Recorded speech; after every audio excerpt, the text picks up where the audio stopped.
What's going on, y'all, and welcome on in. It's patch preview morning, so we got a lot to talk about, a lot to check out. Well, not super a lot.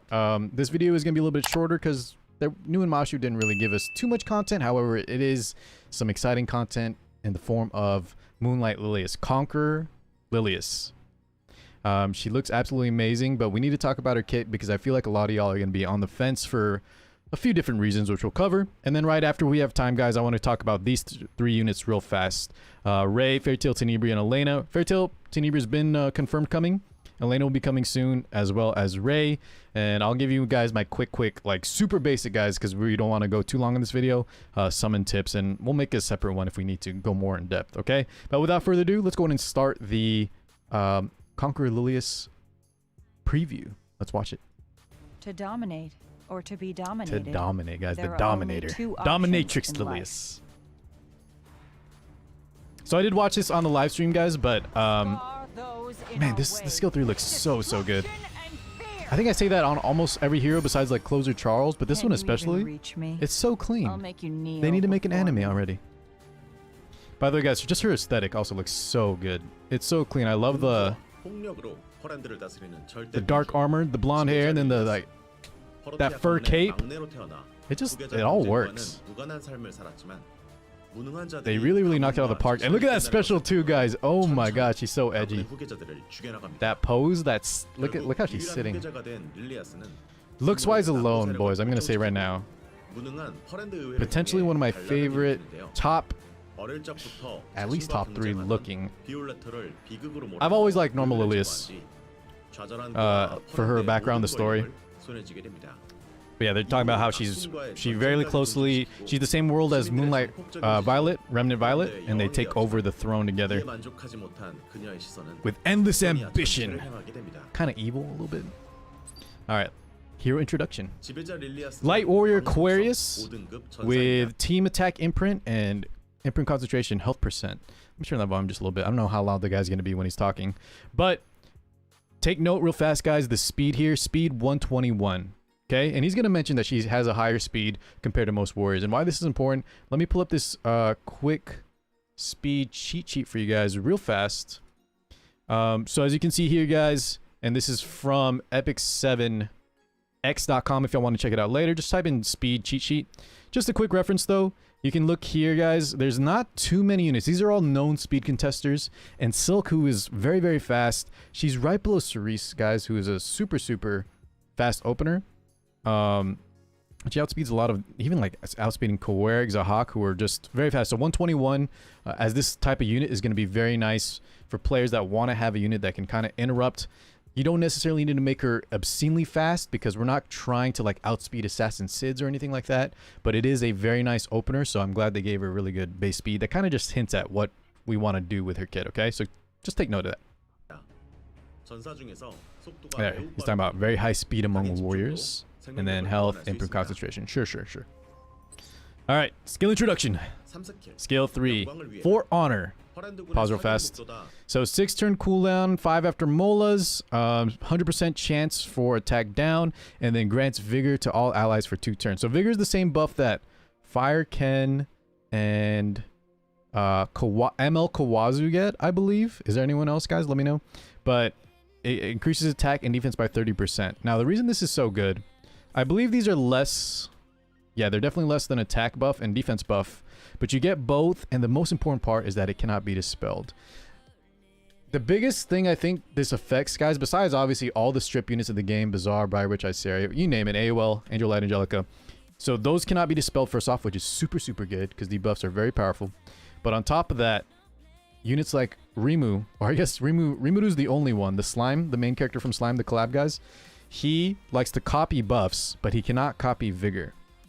So I believe you will proc his assess and analyze, but he won't give vigor to his entire team unless they decide to change something. But right now I believe Rimu cannot like copy Alencia's Mind's Eye, Ken's vigor, any kind of those special buffs I believe he cannot copy. So that is very nice. And then of course cannot be dispelled. This is honestly pretty insane. I think this will be the main reason her kit is super good. Obviously 2 turns of attack down is very nice at 100%, and then the extra turn is super good too. So overall, very, very nice S3. And of course, can we watch the animation again real fast, guys? Are they going to show it? Let's watch it real fast. I got to watch it one more time. It's so, look at that transition, dude. That is so cool. So there you go. Team-wide vigor, extra turn. And then we can lead into the skill 2 called cover. So four turns after Mola, -1 turn cooldown. And then all the Molas also give effect chance. So we're going to want to max out skill 3, guys, and skill 2. But let's see. So she does reduce combat readiness by 25% and gives redirected provoke. So Fairytale Tenebria, if you guys aren't aware, is the unit that's coming out, I believe, this week. And she is a limited unit, and she also does team-wide AoE redirected provoke. Conqueror Lilias will do it to 1 unit, and this is just overall stronger than a normal provoke for various reasons, right? She may be the highest health unit on your team, but if you do have someone higher health, she'll give them a barrier plus give redirected provoke, and so she can force you to. She can come up with some cool interactions. A lot of y'all are going to try to make things like force her to go into like a martial artist can or another counter unit.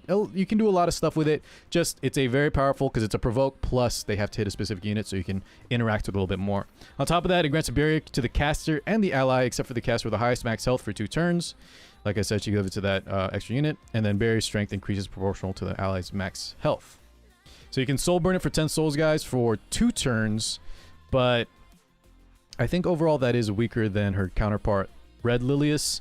And on top of that, guys, this is, even though like I keep mentioning that it's a stronger provoke, it is kind of lame that she does have the same exact overall skill idea as regular Lilias, right? But it is very strong. And yeah, I think it's nice. You can lead a skill 3 and a skill 2. And with her high speed, guys, we give our team attack buff.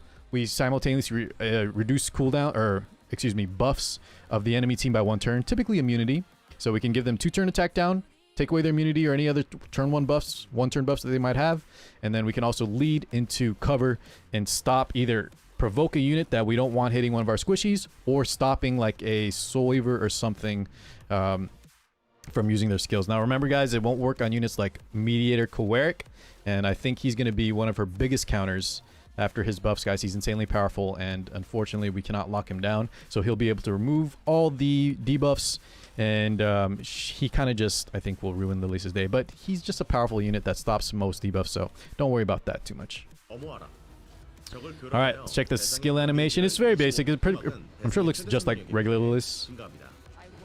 Yeah, same exact one. Okay. And it's interesting they're using Kawazu there, guys. Remember, Vigor buff. I think Kawazu has skills activated by Vigor, and so there could be extra interactions too. The fact that she can give Vigor before Kawazu takes a turn could come up with some cool stuff. Maybe Ken has that too. I'll double check the Vigor units, guys, but there might be some nice interactions there. Now we have the skill 1, and this is the second part why I said a lot of y'all might be on the fence. So not only the skill 2 a same provoke like Red Lilias, this is pretty much the same as Red Lilias, the same dual attack, but it has no HP scaling, guys. Red Lilias will have HP scaling. This has nothing. So honestly, my idea, guys, especially if y'all want to save Mola, we'll have to see the multipliers, of course, but I have a feeling it's probably not going to be worth too much building damage. Now, of course, you can build it however you want. Yeah, we'll talk about builds. Let's finish this video, and then I'll just give my quick thoughts on what I kind of want to run her as and what I think might be viable builds. But skill 1 pulls a random ally. Overall strong attack. It's just her skill 1 and skill 2 are pretty much exactly like her normal red, green, blue form. So December 23rd, guys. And man, she looks so good. Just looks-wise alone, okay? I think looks-wise alone, guys, I'm definitely going to be pulling for her. On top of that, let's talk various builds real fast. I think she is going to be very good for my playstyle, which is a bruiser-oriented, not very fast playstyle, right? So we don't play super aggressive. A lot of times we will go second, and I think she's going to be a nice opener for us. Unfortunately, she's not a knight, so we can't run her as mitigation, like Red Lilias could possibly do if you wanted to. But since she's so fast, like I mentioned, we can use her skill 3 to give a very big undispellable plus unremovable, unslimable buff, attack and defense. Then we can lead into a redirected provoke, which usually, guys, is just going to be locking down a unit, stopping them from doing what they want, like their big skill 3 on their first turn, typically. And then we can just spam dual attacks. And since we're going to build her so fast, since she's high base speed and we want to lead with her, she's going to be spamming at dual attacks. So my idea is bring her with very, very powerful S1 bruiser style units that can benefit from both the attack plus defense. units that we don't have to worry about protecting too much, and she doesn't have mitigation on her own. And then units, yeah, with powerful S1, skill 1 attacks. So Apocalypse Ravi, of course, she works with almost anything, guys, but normal Red Lilias is also very nice with Apocalypse Ravi. Same thing here, right? Bellion, I think, would be absolutely insane. Let me know if you guys have any other ideas. Anyone with a powerful S1 that can benefit from the attack and defense. And I like it. I'm thinking of running her with bruisers. So anyone like that, guys, I think she'll make great use with. Now, overall, the kit is not that exciting because it is a lot like Lilias. But for me personally, boys, looks plus the kit I think will be very good. I think she's a must pull for me alone. For you guys, let's wait to see the multipliers. If you do play cleave, if you play full on like hyper aggression, she may not be the best fit, but if you like to play controller, if you play bruisers like me, I think she could be very good. She's just not overly exciting, and honestly guys, after like Coeric, and I think she's more on the level like Spirit Eye Celine, right? She can be very powerful, but she's not a game breaking top tier meta unit, and I think that's fine. We don't always want to push the super powerful stuff, because then we get into heavy power creep territory, and we're kind of already there. All right, anyways, I think that's my overall looks, or overall ideas.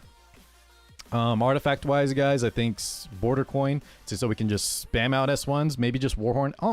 Probably anything works. If we do decide to build a bruiser, then obviously that's going to change up big time. Remember, she's a warrior, so that'll be determined. But for now, fast, probably with some effectiveness, and she doesn't have like a soul burn S2. Ignore effect resist, I don't think. Yeah, it just increases to 2 turns. Fast with effectiveness, and then obviously a lot of health. All right, let's go ahead and take a look, guys, and talk about this table real fast. Just super fast thoughts, guys, because the video actually went a little longer than I wanted it to. But Fairytale Tenebria, should you pull for her? Yes, she's limited. However, she's a almost specifically PvP unit outside of very rare one-shot Wyvern scenarios, which as a new player you guys shouldn't worry about, but she is limited. She might have some cool interactions with Emma Lilias. I think if you plan to play PvP, pick her up because she is limited. Her artifact, not really that great, but you never know if it gets changed, so consider picking that up with powder, but don't wail out for it. Ray is a Soul Weaver that honestly has kind of been pushed out of the meta. He's not bad. His kit's pretty good. And against units like Fairytale Tenebria, he's one of the best cleansers because on top of cleansing, he's also Earth. So Fairytale Tenebria will have an automatic 50% chance to miss him when she's trying to debuff certain units, right? So he's good in that regard. But overall, I think, guys, don't pull for him now. There's other cleanse options. And the fact that she's limited, go for Fairytale instead. Now, the last thing I want to mention is Elena, who is probably in a better spot than Ray. She got buffs a while back, and she's honestly in a pretty good spot versus AoE. On top of that, let me show this real fast, guys. Elena's going to be coming with, Ray will be coming with the artifact Doctor's Bag, which used to be one of the worst artifacts in the game, but got buffed. And now it's very nice with Elena because she can just straight up proc it with her skill 2, and then she'll dispel 1 debuff from all allies. So she can also be a very nice out of turn team cleanser. So just an interaction to keep an eye on, guys. But overall, neither Elena or Ray I would say are must pulls. Definitely go for Fairytale Tenebria first if you are PvP oriented, and then if not, just pick whoever you want. None of these are too impactful, the Ray and Elena, but Elena is in a pretty good spot. All right, guys, I'll catch you in the next one. We kind of went over time already. Thank you so much for watching, and I'll catch you guys soon. RTA drafting guide coming very soon. All right, bye everybody.